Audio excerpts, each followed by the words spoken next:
एक समय की बात है, गौतम बुद्ध अपने शिष्यों के साथ एक छोटे से गांव में पहुंचे।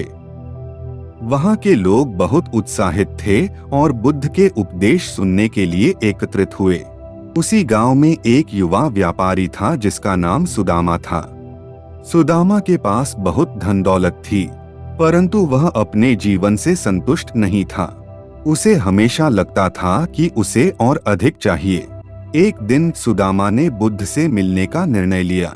वह उनके पास गया और बोला, गुरुदेव, मेरे पास सब कुछ है, फिर भी मैं संतुष्ट नहीं हूँ। मुझे हमेशा लगता है कि मुझे और चाहिए।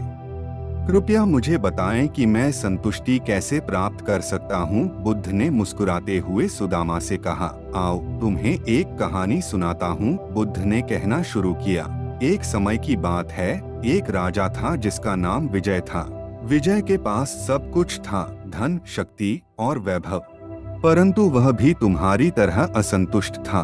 एक दिन विजय ने एक बुद्धिमान साधु से पूछा, महात्मा, मेरे पास सब कुछ है, फिर भी मैं संतुष्ट क्यों नहीं हूँ? साधु ने उत्तर दिया, राजा, संतुष्टि बाहरी चीजों से नहीं बल्कि भीतर से आती है। तुम जितना बाहर खोजोगे उतना ही असंतुष्ट रहोगे। संतुष्टि का मार्ग भीतर की शांति और आत्मसंतोष से होकर गुजरता है।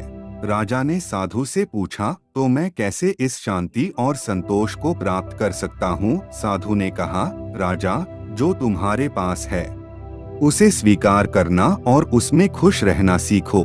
संतुष्टि पाने का सबसे बड़ा रहस्य यही है। राजा ने साधु की बात मानी और उसने जो कुछ भी था उसमें खुश रहना सीखा। धीरे धीरे उसकी असंतोष की भावना गायब हो गई और वह अपने जीवन में शांति और संतुष्टि पाने लगा। बुद्ध ने सुदामा की ओर देखते हुए कहा, सुदामा, इस कहानी से तुमने क्या सीखा? सुदामा ने उत्तर दिया, गुरुदेव, मैंने सीखा कि संतुष्टि बाहरी चीजों से नहीं आती, बल्कि हमें अपने भीतर से ही संतुष्ट रहना सीखना चाहिए। बुद्ध ने कहा, बिल्कुल सही।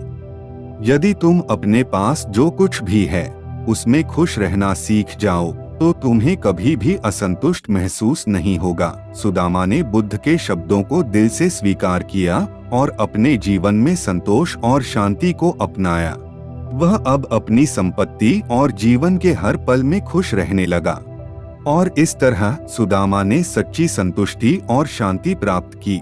इस कहानी से गांव के लोग भी समझ गए कि असली संतुष्टि बाहरी चीजों से नहीं बल्कि अपने भीतर से ही आती है और उन्होंने अपने जीवन में इस सिख को अपनाया, जिससे उनके जीवन में भी शांति और संतोष आ गया।